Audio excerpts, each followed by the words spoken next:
Welcome back to your favorite YouTube channel R International, and I am your trainer Deepak, and today we're going to discuss about the first and very first time the topic of IELTS writing task 1. जो IELTS writing task 1 for general specially, okay, जो letter writing है तो letter क्या है, कैसे लिखेंगे, और specially how to get a good band score like perfect band 8 plus और इवन 8.5 और 9. Yes friend, it is possible. थोड़ी सी ऐसी like a kind of points है that you have to keep in your mind when you are attempting the task. Okay, तो आज हम without wasting time आप वीडियो एंड तक देखिए,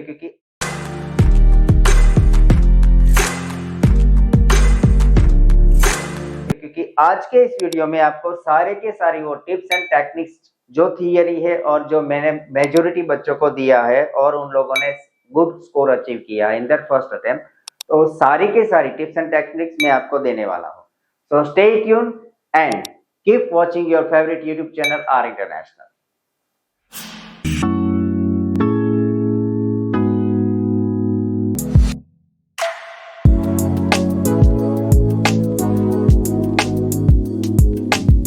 So let's move to the IELTS writing task 1, the general part. क्योंकि IELTS में दो module है, एक एकेडमिक है और एक जनरल है.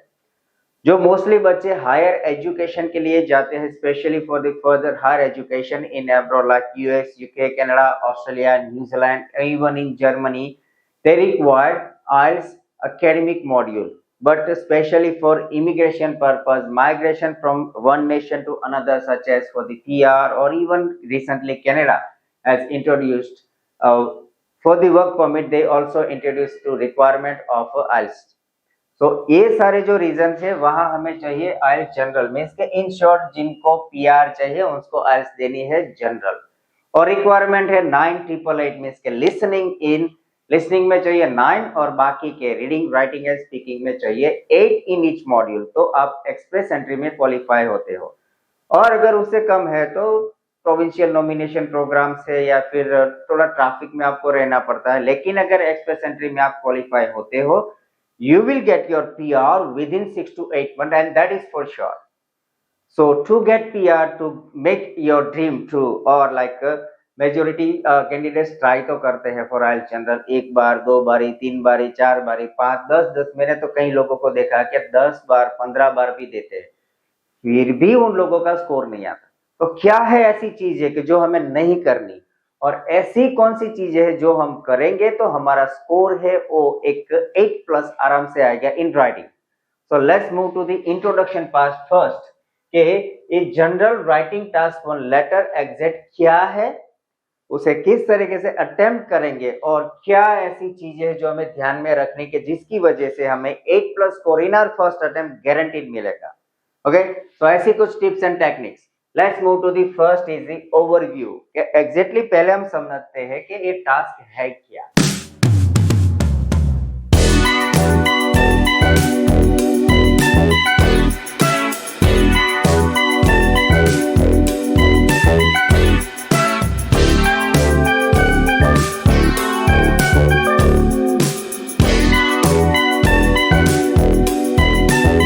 तो ओवरव्यू में है कि हमें ये जो टास्क है, अटेम्प्शन का टाइम कितना है, the time duration of writing और attempting the task is 20 minute. Means हमें 20 मिनट में ये जो टास्क है हमें लिख लेना है. We have to accomplish the task within the given time length, that is the 20 minute. हमारे पास सिर्फ और सिर्फ ओनली 20 मिनट है. ओनली, और आई वुड से मच, कम नहीं है, बहुत ज्यादा है, इनफ है. पहले यहां से जो है आपका माइंडसेट, योर एटीट्यूड और मेंटालिटी को रिमूव कीजिए. तो वो सिर्फ 20 minute, only 20 minute. How would I be able to attempt the whole task within just 20 minute? No, it is more than enough. Say that way that you have to have your mentality, आपका जो attitude है वो change करिए कि 20 minute, 20 minute is more than enough for me. I will write the full task in proper way, proper manner within this time minute. Okay, so that is 20 minute. दूसरी, the word requirement, that जो instruction लिखा होगा वो होगा कि you should write at least 150 words, means कि हमारा attention 150 word के आसपास होना चाहिए। Okay, from 150 to 200 it is the generous gap. Okay, एक आपकी लेंथ जो है, लेंथ है 150 टू 200 वर्ड, उससे ज्यादा नहीं और कम नहीं, 150 से कम नहीं होने चाहिए और 200 से ज्यादा नहीं होने चाहिए। Second, third, the weightage. Okay, we are being given two tasks, writing task 1 and 2. Okay, writing task 1 is like the letter writing and just two part, like task 2 is an essay. तो दो task के किसका weightage ज्यादा है? Obviously writing task to ऐसे, ऐसे का weightage है 70%, whereas the task 1 letter is having a weightage of just 30%. तो ज्यादा मेहनत करने की जरूरत नहीं है। सिर्फ आज मैं आपको जो फॉर्मूलाज दिखा रहा हूं, द टिप्स एंड टेक्निक्स, उसे आप फॉलो कीजिए, you will have a good score. So कौन से फॉर्मूलाज है वो सब देखते हैं, उसके पहले देखेंगे हम the types of letter. Okay, कौन किस किस टाइप के कौन से, what are the variety types of letters are being requested in IELTS writing task 1 for general. So we are having a 3 types of letter. हमें 3 टाइप के letters question में आते हैं। The first one is a formal types of letters. Okay, formal letters हमें लिखने हैं। Formal letters कौन से होंगे? मोस्टली आपको किसी अथॉरिटी को लिखने होंगे, चाहे कोई कंपनी है, आप अपने बॉस को लिख रहे हो, या फिर मोस्टली आपको आते हैं होटल वाले। क्या आप कहीं गए थे, होटल में रुके थे, कुछ आपका भूल गए वहां पे, तो होटल मैनेजर को लेटर लिखिए कि आप वो आपकी वो चीजें संभाल के रखे या आपको कुरियर कर दे, आप पर्सनली जाके लेके आएंगे कुछ ना कुछ। Okay, so that is the first kind of letter that you have to use a formal presentation in your formal language. Informal way हम नहीं जा सकते यहाँ पे। Okay, so that is the first types of letter, that is the formal letter. Second है that is the semi formal. Semi formal letter है जो informal और फॉर्मल के बीच में कहीं आता है। ओके, सेमी फॉर्मल जो आप किसी भी बंदे को लिख रहे हो जिसे आप पर्सनली जानते हो, ऐसे कोई बंदा, ऐसी कोई व्यक्ति, ऐसा कोई पर्सन जिसे आप जानते हो और आपका उसके साथ प्रोफेशनल रिलेशनशिप है। ओके, कोई भी ऐसा लेटर है कि जहां आपको पर्सनली प्रोफेशनल रिलेशनशिप है, आप उसे लिख रहे हो, कुछ इन्फॉर्म कर रहे हो या आप उसे कुछ रिक्वेस्ट कर रहे हो, चाहे चीजें हो या इंफॉर्मेशन हो, मीन्स के साइकोलॉजिकल लेटर है या फिर कुछ भी है। तो दूसरा टाइप है that is the semi formal, कि आप किसी प्रोफेशनल बंदे को लिख रहे हो, चाहे आपका कलीग है या कोई दूसरी कंपनी का आपका कांटेक्ट है, जो आप इंडिविजुअल करस्पॉन्डेंस कर रहे हो, ना कि company, but that is the individual आपका कम्युनिकेशन है, but it is nothing but just a professional relationship. तो वहां लिखा जाएगा सेमी फॉर्मल लेटर और इसकी लैंग्वेज भी होगी फॉर्मल। ओके, उसकी लैंग्वेज, सेमी फॉर्मल की भी लैंग्वेज हम यूज करेंगे फॉर्मल वे ऑफ प्रेजेंटेशन। और तीसरा type that is the informal letters. Informal letter से ज्यादातर कोई फ्रेंड से या फैमिली मेंबर्स को हम लिखते हैं कि हम यहाँ हॉलीडे पे गए थे, हम आपको बता रहे हॉलीडे पे जाना है आपके बच्चे के लिए या फिर इसे, या कोई भी फैमिली मेंबर हो, फ्रेंड्स को, कुछ भी हो, they are the informal letters. Okay, so mostly I would say ये जो टाइप है दोनों, that is the formal. Formal and semi formal almost same है। डिफरेंट क्या है, यहां आप डायरेक्ट किसी अथॉरिटी को टारगेट करते हो, समझे आप, that we are targeting straight away to any authority, whereas in semi formal we are targeting or we are addressing a professional person, जहां हमारा चाहे प्रोफेशन रिलेशनशिप है, फ्रेंडशिप है, कुछ भी है, हम जानते हैं, लेकिन किसकी वजह से, just because of having a professional tie, उसके साथ हमारा जो रिलेशनशिप है, कम्युनिकेशन है, दैट इज जस्ट प्रोफेशनल। तो वो भी kind of semi formal, it is kind of और somewhere I would say 90% near about the formal letters. Okay, so दोनों सेम है। तो ये एक आपको एक ही याद रखना है, फॉर्मल सेमी फॉर्मल नहीं, सिर्फ फॉर्मल लेटर याद रखिए। और दूसरा type that is the informal. Okay, तो आप इनफॉर्मल टाइप ऑफ लेटर किसे लिखते हैं? तो टू योर फ्रेंड्स और anyone of your family members, either they are living in your same city और they are living in another city, state और even another nation. जहां आप फैमिली मेंबर्स को लिखते हैं दैट इज इनफॉर्मल।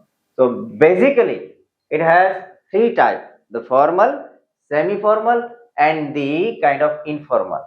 But हम याद रखेंगे दो type, formal and informal. Straight away देखेंगे कि किसे फ्रेंड्स को लिखना है लेटर, कोई फैमिली मेंबर है तो इनफॉर्मल जाएंगे, और प्रोफेशनल है लेटर, चाहे मैनेजर को लिखना है, किसी दूसरी कंपनी के एम्प्लॉय को लिखना है, हमारे मैनेजर को छुट्टी के लिए लिखना है, या फिर किसी होटल को लिखना है, कुछ भी है, that is the formal way of approaching to that organisation. Okay, ये तो हो गए types like formal and informal.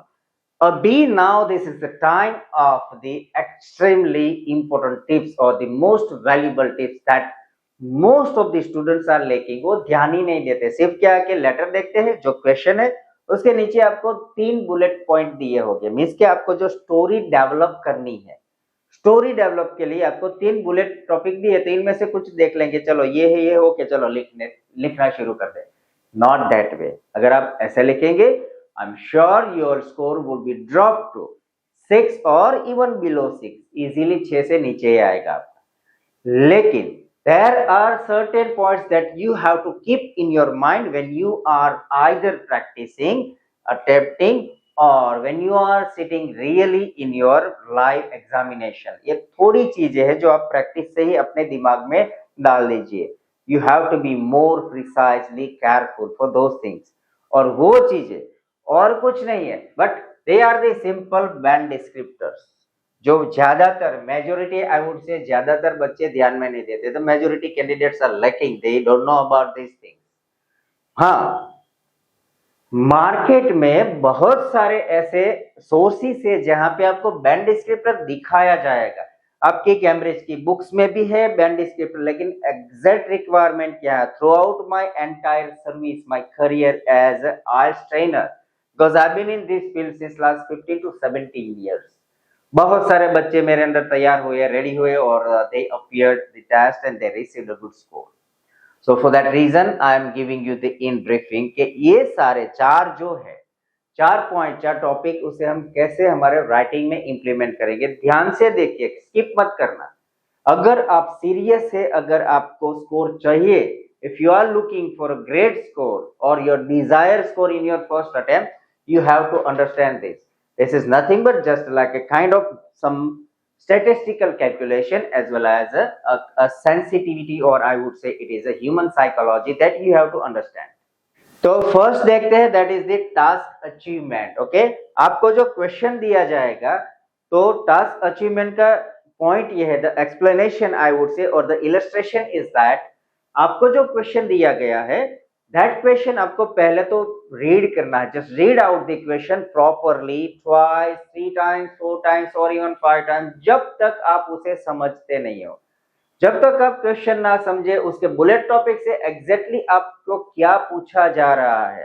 पहला तो ये समझिए कि लेटर जो आपका है, इनमें से क्या है, फॉर्मल है, सेमी फॉर्मल है या इनफॉर्मल है, वो आइडेंटिफाई कीजिए।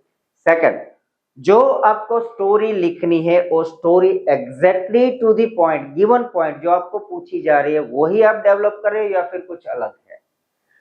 अलग है तो अगेन डेवलप कीजिए। आपको जो बुलेट टॉपिक्स है, वो तीन बुलेट टॉपिक्स को इक्वली वेटेज देना है। प्रॉपर स्टोरी लिखनी है, प्रॉपर डिस्क्रिप्टिव स्टोरी चाहिए, ना कि ऐसे ही चलो पहले ये लिखा दूसरा है, नहीं। You have to explain the question properly, you have to justify the question properly with the help of 3 of the given bullet topics। तीनों को इक्वली वेटेज दीजिए, तब जाके ये जो आपका टास्क अचीवमेंट है, उसका कुछ score out of 9 you will get something. Okay, तो ये 100% होना चाहिए। जो भी रिक्वायरमेंट है वो लिखिए। और हाँ, यहाँ पे एक एरर ये होती है बच्चों की, क्या नहीं करना, तो ओवर इंट्रोडक्शन नहीं देना है। आपको जो पूछा गया है एग्जैक्टली टू द पॉइंट लिखिए, ज्यादा कुछ नहीं। ओवर इंट्रोडक्शन मत दीजिए कि मैं ये हूं, मैं ये हूं, नहीं। आपको सीधा पूछा गया है कि आप किसी होटल में गए थे, वहां आपके कुछ इंपॉर्टेंट डॉक्यूमेंट भूल गए, यू मिस द डॉक्यूमेंट और you feel that you kept और you forget that in a hotel room, so write a letter to manager. तो आप उसे ये नहीं शुरू करेंगे कि I am mister so and so, I have been working in so and so company, I am living somewhere and my position is so and so. तो आप अपना इंट्रोडक्शन यहाँ ज्यादा देने की जरूरत नहीं। आपको इंट्रोडक्शन आपको कौन सा लगेगा यहाँ पे, सिर्फ लाइक मैं वहां आया था so and so date, like I have visited your और I stayed in your hotel from the date to date और from the day to day, and while in stay while returning back I forget something straight away। क्योंकि आप क्या हो उससे कोई मतलब नहीं, तो ओवर इंट्रोडक्शन, एक्सेसिव इंट्रोडक्शन नहीं देना है। जो भी बुलेट टॉपिक है लिखा गया है कि where you have stayed, when you stayed, what is the issue you have faced and address और रिक्वेस्ट द सॉल्यूशन, बस इतना ही लिखा है। तो आप क्या लिखिए, मैं यहाँ आया था to attend the conference so and so date, मैं आपकी ए रूम नंबर जो है आपके होटल के रूम में ठहरा था जहां पे मैंने कॉन्फ्रेंस गया, फिर I return back and while returning back I was in rush, I was in hurry and because of that I forget the important file of my document, so kindly return it back to the given address, that's it. Okay, so ऐसे लिखेंगे, over explanation नहीं करना है और जो point दिए गए आप उसी पे ही लिखेंगे, ज्यादा कुछ नहीं। That is the task achievement. Second, cohesion and coherence. Yes, we are using cohesive devices. Cohesive devices हमें यूज करने like first, second, additionally, furthermore, moreover, to explain it. Example दे रहे तो to explain it, for example, like, such as, exemplify, ऐसे words use करेंगे। Okay, there are many linkers, जिसे हम बोलते हैं एक आइडिया से दूसरी आइडिया को लिंक करनी है। एक आइडिया लिखी पूरी होगी, वहां से आप मोर ओवर और कुछ ज्यादा लिखना, आइडिया पूरी हुई दूसरी तीसरी डालनी है तो additionally, furthermore, to add more, to explain more, ऐसे लिंकर्स आप यूज करेंगे। They are the cohesive devices, means cohesion.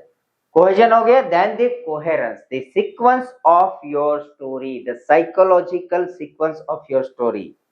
आप ऐसे नहीं कहेंगे लाइक जब आप स्टोरी डेवलप करें तो मैं निकल रहा था, डॉक्यूमेंट भूल गया, बाद में लिखेंगे मैं आया था, फिर थोड़ी बार थोड़ा आइडिया, फिर आप लिखेंगे कि मैं होटल गया था, फिर लिखे मैं कॉन्फ्रेंस गया। ऐसे नहीं, आपको जो सीक्वेंस है, सीक्वेंस मेंटेन करनी है कि आप कौन से दिन वहां पहुंचे, होटल से कौन से दिन बाहर गए, फिर होटल में कब आए, और आपको स्टेप बाय स्टेप दिखाना है आपके राइटिंग में। That is called the coherence. Okay, so आपको इस तरह से कोहेरेंस का ध्यान ये रखना है कि इन शॉर्ट कोहेरेंस का मतलब ये होता है कि स्टेप सीक्वेंस।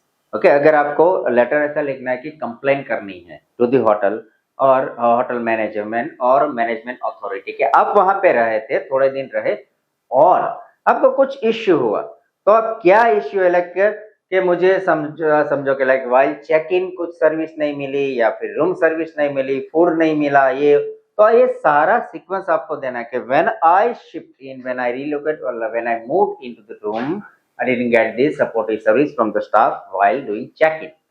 तो पहले चेक इन आएगा, उसके बाद आप रूम में गए तो क्लीनिंग वाला आएगा, उसके बाद आपको आएगा फूड का, अगर इश्यू हुआ तो फूड का उसके बाद आएगा। उसके बाद अगर आप देखेंगे तो चेकआउट के टाइम तो चेकआउट पहले नहीं लिखेंगे, चेक इन चेकआउट नहीं, मींस के you have to be precisely follow the steps, that is the coherence.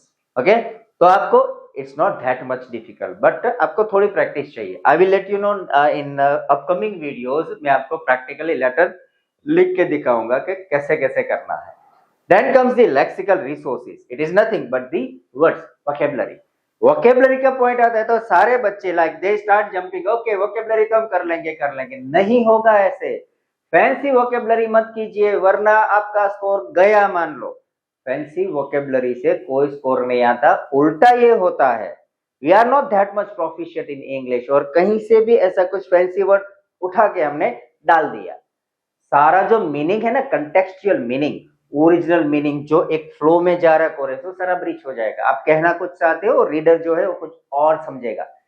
So when it comes to a word vocabulary, I would advise you use only topic related vocabulary when you are saying about, when you're writing about a hotel and service. So you should write about the hotel, the staff, the waiter, the cleaning staff, this check-in security counter, the receptionist and the food, the service, cleaning, hygiene and those things has to be maintained. तो आपको means in short में आपको कहता हूँ, आपको जो vocabulary है ना, जो आपका टॉपिक है उसके रिलेटेड चाहिए, ना कि कोई फैंसी वोकेबलरी कहीं मिल जाएगा band 9 vocabulary for IELTS speaking, band 9 vocabulary for IELTS writing, ऐसे स्कोर नहीं आने वाला। आप जिसके बारे में आइदर बोल रहे हो when you are speaking part और आई वुड से जब आप लिख रहे हो राइटिंग टास्क 1 है या 2 है, जो भी है, आप जो टॉपिक है उसके रिलेटेड ही लिखिए और उसके रिलेटेड ही आपको वर्ड्स यूज करने हैं। हाँ, आइल्स में रिक्वायरमेंट है for the lexical resources they need variety of vocabulary, तो थोड़ा बहुत हम ध्यान रखेंगे synonyms, okay, like skill of paraphrasing. एक बार आप कुछ आपने बोला है तो उसको सिर्फ अगेन बोलना है तो with other words, other way, active का पैसिव करेंगे, डायरेक्ट इनडायरेक्ट फॉर्म है जो भी है, ग्रामेटिकल रेंज, तो आप उसके ऊपर फोकस कीजिए। लाइक मेरी चैनल में उसके रिलेटेड मैंने वीडियो ऑलरेडी डाले हैं, तो आप मेरी चैनल के सारे वीडियो देखिए। You will have all the resources to receive band 9 perfectly for 4 of the sections, okay, सिर्फ राइटिंग स्पीकिंग नहीं, सारे सेक्शन के परफेक्ट स्कोर आप कैसे ले सकते हो उसके रिलेटेड मैंने ऑलरेडी टिप्स एंड टेक्निक्स दी रखी है। अब सारी चैनल एक बार देख लीजिए। सो कौन से वर्ड चाहिए, नाउ द क्वेश्चन अगेन, कैसे वर्ड्स यूज करें? हमें चाहिए variety of nouns in terms of some of synonyms है, वर्ब्स के सिनोनिम्स है, लाइक नाउन चाहिए, वर्ब चाहिए, वो तो चाहिए हमें। उसके बाद एडवर्ब्स, एडजेक्टिव्स और पार्टिसिपल, जिरंड, इंफिनिटिव्स, ये सारे वर्ड चाहिए। आप खास लिख लीजिए कहीं पे भी कि वैरायटी ऑफ वोकेबलरी मींस, हाँ पॉसिबल है वहां सिनोनिम्स यूज कीजिए, बाकी variety of noun, verb, adverb, adjectives, participle, gerund and infinitives, ये सारे वर्ड्स हमें चाहिए आइल्स में, तब जाके आपका जो लेक्सिकल रिसोर्सेस है, जो उसका आपका ड्रीम है टू गेट 9, तभी आएगा। Only fancy vocabulary is not going to help you to achieve band 9. It will give you only up to 6, उससे ज्यादा नहीं, okay. And the last, grammatical range and accuracy. तो ग्रामेटिकल रेंज एंड एक्यूरेसी, यहाँ दो बातें हैं। What they are asking, they are looking और checking two things, first is range and second is accuracy. So majority बच्चे जब grammar की बात आती है तो शुरू हो जाते हैं कॉम्प्लेक्स कॉम्प्लेक्स कॉम्प्लेक्स, एक गेम शुरू हो जाती है। पैराग्राफ लिखना है, यहां से शुरू करेंगे, पूरा पैराग्राफ पूरा होते तक कहीं पे फुल स्टॉप नहीं आता है, इतनी कॉम्प्लेक्सिटी प्रेजेंट करते हैं तो स्कोर नहीं आता है। फिर कंफ्यूज के अभी क्या करें, आइल्स वाले स्कोर नहीं दे रहे, नहीं देंगे आपको variety, they are looking for range in a grammar, not a complexity only. What they want? The simple sentences, the compound sentences and the complex sentences, mixture of these three. आपको simple भी use करने हैं, compound भी करने हैं, complex भी करने हैं, अकॉर्डिंग टू योर आइडिया। आप जो आइडिया दे रहे हो उसमें आप मिक्सचर सेंटेंसेस यूज करिए, एक आध दो आप लाइक 2-3 जो आपके सिंपल सेंटेंसेस यूज कीजिए, थोड़े बहुत कंपाउंड के जहां आप कंजक्शन ऐड डाल रहे हो, कंजक्शन से लाइक एंड और सो, बट, बिकॉज, आइदर और, नाइदर और, ऐसे कंजक्शन है यूज कीजिए। WH जो फ्रेजिस क्लोजिस है वो भी यूज कीजिए।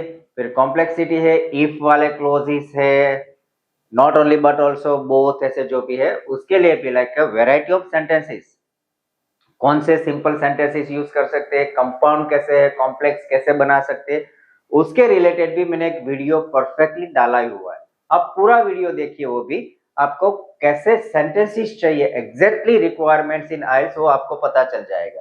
तो आपको एक तो रेंज चाहिए और दूसरा रेंज मेंटेन करते समय आपको खास ध्यान रखना है, that is the accuracy. You have to be accurate.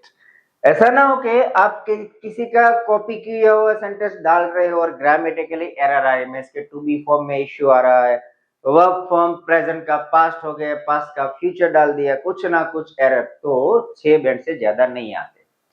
पहला आप फोकस करेंगे क्या, आपका पहला फोकस टारगेट होना चाहिए एक्यूरेसी पे। आप पहले एक्यूरेट बनिए in your speaking and writing. मेरी सभी बच्चों को एक एडवाइस है, आप रेंज में मत जाइए, रेंज ऑटोमेटिकली डेवलप होती है, क्योंकि कहीं ऐसे आइडियाज है जिसके लिए अगर हमें उसे रिप्रेजेंट करना है तो थोड़ी बहुत जो रिक्वायरमेंट है, कॉम्प्लेक्सिटी, वो डालेंगे तब भी वो आइडिया रिप्रेजेंट होगा, उसके बिना नहीं होगा। मान लो अगर मुझे कहना है कि अगर आपने ये किया तो वो होगा, एक्यूरेसी अगर मेरे पास होगी तो यहाँ तो इफ वाला कंडीशनल क्लॉज ही होगा कि if I work hard I will get a good grade, तो कंडीशनल क्लॉज ही चाहिए, कॉम्प्लेक्स सेंटेंस आएगा ही। सो आप पहला target for everyone, each and every student, चाहे आप एकेडमिक दे रहे हो या जनरल, चाहे आप यहाँ भी जनरल की डिस्कशन हो रही है, लेकिन एकेडमिक जनरल जो भी है, पहले एक्यूरेसी पे फोकस कीजिए, उसके बाद ही आप जाए रेंज में। ओके, तो इतना था, ज्यादा नहीं है, it is not that much difficult. तो अभी हम देखते हैं इन नेक्स्ट अपकमिंग और लेकिन फॉलोइंग स्लाइड।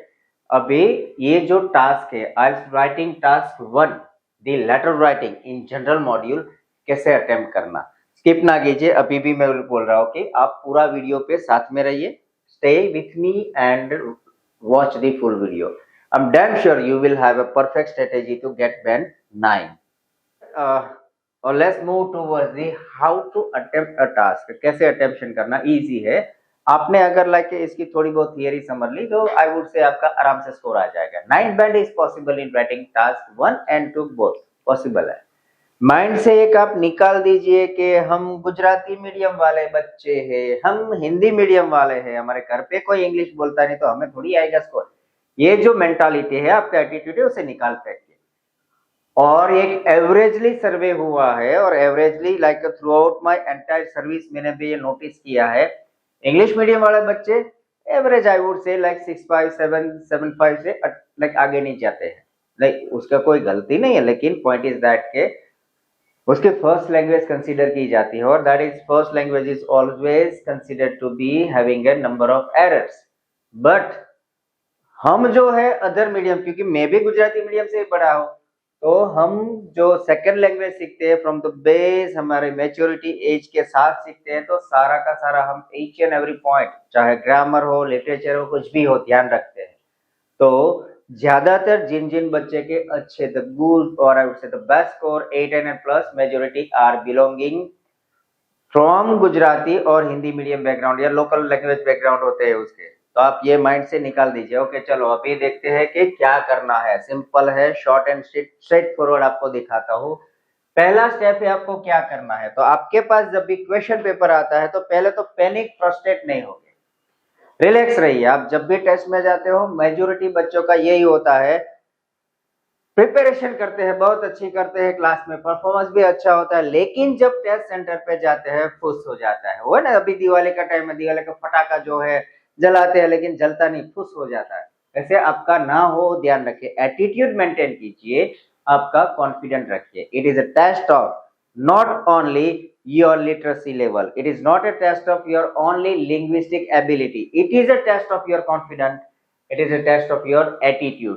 तो आप ध्यान रखिए, ठीक है। तो आप जब भी जाते हो ध्यान रखिए, कॉन्फिडेंट मेंटेन रखिए। ऐसा ना हो कि वो नई नवेली दुल्हन जैसा ना हो कि जब लड़की है, पापा के घर है, फिर जब शादी के दिन शादी के लिए like she is excited a lot, लेकिन जब जब जितने शादी के दिन करीब आते जाते हैं ना, उसके कॉन्फिडेंस टूटता जाता है, वो ब्रेक होती जाती है, उसको पता नहीं क्या हो रहा है क्या नहीं। तो ऐसे नहीं, you have to hold your और you have to maintain your confident and attitude. Damn sure आपका स्कोर आएगा, वरना वहां जाके सारा भूल जाते हो, फिर क्या लिख किया है, बस जो मन में आया लिख दिया। ऐसे नहीं, you have to have a confidence. तो पहला स्टेप है आपको क्वेश्चन बराबर पढ़ना है, read the question again and over again, जब तक आप समझते नहीं हो कि कौन से टाइप का लेटर आपको पूछा गया है। लेटर का टाइप क्या है, फॉर्मल है, सेमी फॉर्मल है या इनफॉर्मल है, उसका टोन क्या है। लेटर का टोन भी होता है कि आपको रिक्वेस्टिंग लेटर लिखना है या फिर कंप्लेन का लेटर, मीन्स कि आपको प्यार से बातें करनी है या फिर लड़ाई करनी है कि साले तूने मेरे को सर्विस नहीं दी, अब देख मैं क्या करता हूं। टोन आइडेंटिफाई कीजिए। तो पहले आप क्वेश्चन पढ़िए और आइडेंटिफाई कीजिए कि कौन से टाइप का लेटर है, फॉर्मल है, सेमी फॉर्मल है या इनफॉर्मल है। ये हो गया। उसके बाद आप आइए उसके जो बुलेट टॉपिक से क्वेश्चन के नीचे दिए हुए, तो बुलेट टॉपिक आराम से पढ़िए और उसको स्मॉलर पार्ट्स में ब्रेक डाउन कीजिए कि ये टॉपिक है, इसके रिलेटेड मैं ये स्टोरी बनाऊंगा, ये दूसरा है उसकी ये स्टोरी, तीसरा है इसकी ये स्टोरी। और आपको सभी बुलेट पॉइंट को इक्वली वेटेड देना है। किसी का ज्यादा कम ऐसा नहीं लिया, आप इक्वली वेटेड दीजिए तो क्या होगा कि आपकी स्टोरी जो है उसका कोहेरेंस जो मैंने यहाँ लिखा है, आपका कोहेरेंस है वो मेंटेन होगा। तो कोहेरेंस मेंटेन करने के लिए बुलेट टॉपिक समझिए और उसको इक्वली आप वेटेड दीजिए। ये हो गया, like it is a pre planning.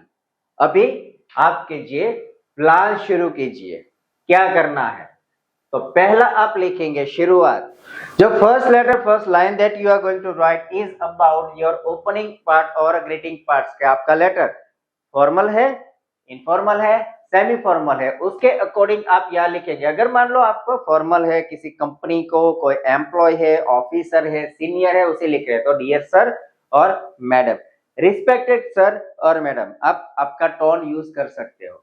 या फिर पर्सनल लेटर है, इनफॉर्मल, किसी फ्रेंड को लिख रहे हो, फैमिली मेंबर को, तो डियर जॉन, डियर जो भी नाम दिया हुआ है, या फिर अपना नाम डालिए, कुछ भी डाल सकते हो। तो अगर फॉर्मल प्रेजेंटेशन है तो dear sir madam, respected sir madam, और इनफॉर्मल है तो डियर जॉन। ओके, क्योंकि फ्रेंड है तो फ्रेंडली टोन होगा यहाँ पे। ओके, देन तो अभी है इंट्रोडक्शन पार्ट, फर्स्ट पैराग्राफ के आपका जो क्वेश्चन है, क्वेश्चन और फर्स्ट बुलेट पॉइंट आप देखिए कि exactly the main reason behind drafting letter. आप जो लेटर लिख रहे हो उसका मेन मोटिव क्या है, आइडेंटिफाई किया आपने जब यहाँ चेक किया तो यहाँ आपको exactly the exact point of view क्या है, आपका पर्पस क्या है, वो फर्स्ट में आपको क्लियरली लिखना है। आप यहाँ पे फर्स्ट पैराग्राफ में लिख लीजिए like I am writing this letter to address a concern or address an issue I faced or I found while visiting or while staying in your hotel. Okay, तो आप सीधा टू दी पॉइंट आइए, यहाँ पे ज्यादा कुछ introduction नहीं, my name is something, I am doing something, I am working somewhere, I am living somewhere, नहीं। पहला है आपको स्ट्रेट पॉइंट, जो भी कंसर्न पॉइंट है आपका, the main purpose, the main motive, वो यहाँ फर्स्ट आप इंट्रोड्यूस कर दीजिए। ये हो गया, उसके बाद आप आ जाइए बॉडी पैराग्राफ में। बॉडी पैराग्राफ में आपको क्या करना है, ये जो हमने यहाँ स्मॉलर बुलेट पार्ट्स को हमने स्मॉलर पार्ट्स में जो ब्रेक डाउन किया था, तो each and every bullet point को आपको यहाँ एड्रेस करना है, मींस के उसको इक्वली वेटेड देना है। उसके रिलेटेड आपने जो स्टोरी बनाई है, सारी की सारी स्टोरी परफेक्ट वे में, in terms of cohesive way, linkers डालेंगे और कोहेरेंस मेंटेन करते हुए हम यहाँ सारी स्टोरी लिख देंगे। किसी को यहाँ बॉडी पैराग्राफ है, इट कैन बी 2 और it can be 3 as well, it is depending on your story. या नंबर ऑफ पैराग्राफ्स कुछ फिक्स नहीं है। कई बच्चे ऐसा करते हैं कि मान लो कि 3 बुलेट पॉइंट से तो यार 3 पैराग्राफ भी लिखते हैं, कोई 2 करते हैं, इट इज अप टू। लेकिन एक में सारा मिक्स मत कर देना, जिसे बोलते हैं ना हमारे यहाँ काठियावाड़ी में खिचड़ी, खिचड़ी मत करना। सेपरेटली लिखो तो जो रीडर है उसे समझ में आए, ये ओके, ये पॉइंट है, क्लियर हुआ, ये दूसरा क्लियर हुआ, तीसरा क्लियर हुआ, दैट वे। ओके, सो कीजिए। और उसके बाद है closing part, sign off part, ये लिख लिया। साइन ऑफ लाइक लास्ट में आप लिखिए योर्स फेथफुली और सिंसियरली, अगर फॉर्मल है, या फिर best wishes, best regards. Okay, so conclusion, जितना इंपॉर्टेंट ओपनिंग है, जितना इंपॉर्टेंट इंट्रोडक्शन पार्ट है, या फिर आपके बॉडी पैराग्राफ से उतना ही इंपॉर्टेंट क्लोजिंग है। I'm waiting for your reply, I'm waiting for the positive reply from your side, waiting for your support or your कई कुछ भी आप जो है, मैं आपको एग्जांपल दूंगा स्टोरी के साथ कैसे होगा ये, ठीक है। तो ये हुआ। और आप जब भी लिखते हो दैट दी, यहाँ मैंने कुछ अलग से फिर से नोट किया है, जो मेजोरिटी बच्चों में मैंने देखा है, बहुत सारे लेटर्स के रिस्पॉन्सेस मैंने चेक किए, क्योंकि मैं एक चेकिंग सर्विस भी दे रहा हूँ। अगर आपको चेकिंग सर्विस चाहिए तो नीचे मेरी कॉन्टेक्ट डिटेल है, ईमेल है, आप ईमेल कर सकते हो मुझे। मैं आपको आपका जो भी राइटिंग अटेम्प्शन है या रीडिंग है उसको असेसमेंट करके दूंगा कि आप कहाँ कहाँ आपका इश्यू है और कौन से ऐसे पार्ट है वहां आपको इम्प्रूवमेंट की जरूरत है। तो मैंने बहुत सारे बच्चों के रिस्पॉन्सेस चेक किए, असेस किए, वहां मेजोरिटी मैंने देखा कि एक तो ग्रामर में तो like they can maintain range, लेकिन एक्यूरेसी मेंटेन नहीं कर पा रहे। तो आप ग्रामेटिकल एक्यूरेसी मेंटेन कीजिए और साथ में कोहेरेंस जो है मेंटेन कीजिए, मींस के flow of your story has to be maintain perfectly. अगर आपने फ्लो को प्रॉपरली मेंटेन नहीं किया है तो आई एम सॉरी, आपका इतना अच्छा स्कोर जो आप डिजायर कर रहे हो नहीं आएगा। इसके एंड में मैंने आपको जो मैंने यहाँ बोला कि 3 टाइप के लाइक लेटर्स है, the formal, semi formal and informal. तो तीनों को में एक best sample example next slide में आपको मिलेंगे। आप दोनों आराम से रीड कीजिए, समझिए कि लेटर कैसे डेवलप किए जाते हैं, कैसे उसकी स्टोरी को मेंटेन किया जाता है। क्वेश्चन के साथ सैंपल आंसर दिए हुए तीनों के तीनों letter, this formal one, semi formal as well as the informal to the friend और फैमिली मेंबर्स। तो आप तीनों लेटर्स देखिए और आपको कोई भी question, concern, query, problem, issue, doubt कुछ भी है आप नीचे कमेंट में लिखिए, मैं आपको पर्सनली रीच आउट करूंगा। अगर ऐसा कोई टॉपिक है तो उसके रिलेटेड वीडियो भी बना दूंगा, आपको बारी बारी आपको हेल्प मिल सके। तो फ्रेंड्स, आज का जो था introduction part of IELTS general writing task 1 यहाँ पे खत्म करते हैं। और आपको वीडियो कैसा लगा था नीचे कमेंट में आप मुझे कमेंट में बताएं कि आपको कैसा वीडियो लगा, ताकि मुझे भी पता चले आपको कैसा सपोर्ट चाहिए। कुछ क्वेरी हो तो भी आप नीचे कमेंट में डाल दीजिए। I will help you for each and every topic and each and every concern. And specially अगर आपने अभी तक हमारी चैनल आर इंटरनेशनल को लाइक, शेयर या सब्सक्राइब नहीं किया तो वो भी कर दीजिए। और एक रिक्वेस्ट है सभी को कि आप मैक्सिमम टू मैक्सिमम ये वीडियो को शेयर कीजिए, ताकि सभी बच्चों को genuine, perfect and authentic information मिल सके और वो भी अपने टेस्ट में एक अच्छा सा स्कोर ला सके। So thank you so much for being with us and keep watching your favorite YouTube channel R International and stay with your favorite trainer Mr. Deepak.